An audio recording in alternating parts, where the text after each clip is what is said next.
உங்கள் favourite TV ஷோக்களை இனி miss பண்ண தேவையில்லை. ZEE5 இல் முற்றிலும் இலவசமாக காணுங்கள். இங்கேயும் எப்பொழுதும். இப்ப ஏன்டா ஃபோன் பண்ற இடியட்? எப்பொழுது ஃபோன் பண்ற? ஃபோன் பண்ணா எடுக்க மாட்டியா? ஒரு வேலை பண்ணு. நீ உன்னோட போனை தூக்கி குப்பையில போட்டுற. அதால எந்த யூஸும் இல்ல. எமர்ஜென்சி எவ்வளவு கால் பண்ணிருப்பேன். போன் இருந்து என்ன பிரயோஜனம்? எமர்ஜென்சிக்கு அதால எந்த ஹெல்ப்பும் இல்லல. பிரதர், என்ன பிரதர்? நான் எத்தனை முறைடா ஃபோன் பண்றது? ஒரு வாட்டி கூட போன் எடுக்கல. எனக்கு இங்க டென்ஷன்ல உயிரே போயிடுச்சு. அங்க என்ன நடக்குதோன்னு. I'm sorry bro. ஃபோன் வந்ததே நான் கவனிக்கல. அதுக்கு தான் நானும் சொல்றேன், போனை தூக்கி குப்பையில போடுன்னு. Sorry bro. சரி சரி, லட்சுமி எப்படி இருக்கா? அவ மட்டும் என்ன? அவளுக்கு எவ்வளவு கால் பண்ணிருப்பேன். அவளும் போன் எடுக்க மாட்டேங்கிறா. அட்லீஸ்ட் ஒரு முறையாவது எடுத்துக்கலாம்ல. அவளை என் முன்னாடி வரட்டும். அப்ப கவனிச்சுக்கிறேன். அவ உன் பக்கத்துல தானே இருப்பா. அவகிட்ட போன் கொடு. லட்சுமி கிட்ட போன் கொடு. ரிஷி ப்ரோ, அது ஆயுஷ் எனக்கு லட்சுமி கிட்ட பேசணும். அவகிட்ட போனை கொடுன்னு சொன்னேன். ப்ரோ, அது ப்ரோ நீங்க எங்க இருந்தாலும் ப்ளீஸ் சீக்கிரம் இங்க வாங்கல. ப்ளீஸ் வாங்க ரிஷி ப்ரோ. ஏர்போர்ட் தான் போயிட்டு இருக்கேன், வந்துருவேன். ஒரு நிமிஷம் ஆயுஷ். லட்சுமி எங்க? அவ நல்லா இருக்கால? ரிஷி ப்ரோ, அங்க எந்த பிரச்சனையும் இல்லையே. என்னாச்சு? எனக்கு எல்லாம் தெரிஞ்சாகன்னு சொல்லு. ரிஷி ப்ரோ, ஒரு சின்ன பிரச்சனை ஆயிடுச்சு. அது சின்ன பிரச்சனையும் இல்ல, உண்மையிலே அது பெரிய ப்ராப்ளம் ஆயிடுச்சு. லக்ஷ்மி அண்ணி எந்த தப்பும் பண்ணல. அவங்க எந்த தப்பும் பண்ணல. ஆனாலும் ரிஷி ப்ரோ, லக்ஷ்மி அண்ணி இப்ப ஜெயில இருக்காங்க. வாட்? ஜெயிலியா? லக்ஷ்மி ஜெயிலியா? ஆயுஷ் லக்ஷ்மி எப்படி ஜெயிலுக்கு போயிருக்க முடியும்? அவ எந்த தப்பும் பண்ணலையே.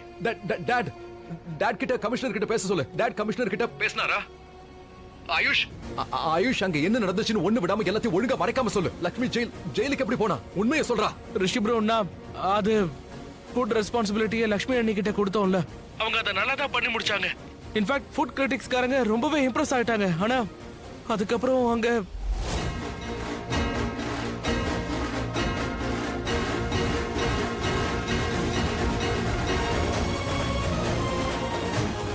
என்னடா ஆயுஷ் அங்க இவ்வளவு தூரம் நடந்திருக்கு. ஆனா எனக்கு இங்க எதுவுமே தெரியல.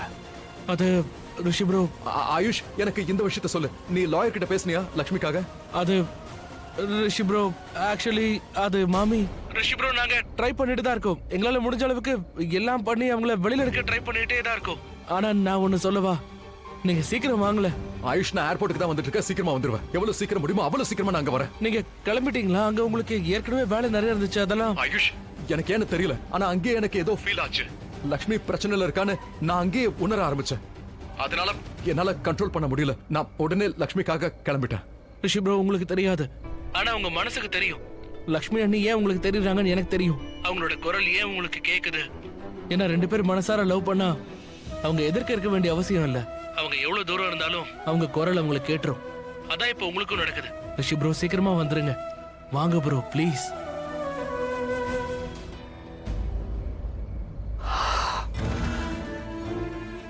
தேங்க் காட் ரிஷி ப்ரோ வராரு. ரிஷி ப்ரோ இங்க வந்தது நீல மாமி சொன்ன இந்த விஷயம்லாம் தெரிஞ்சா பெரிய பிரச்சனை வந்துருமே. I hope not.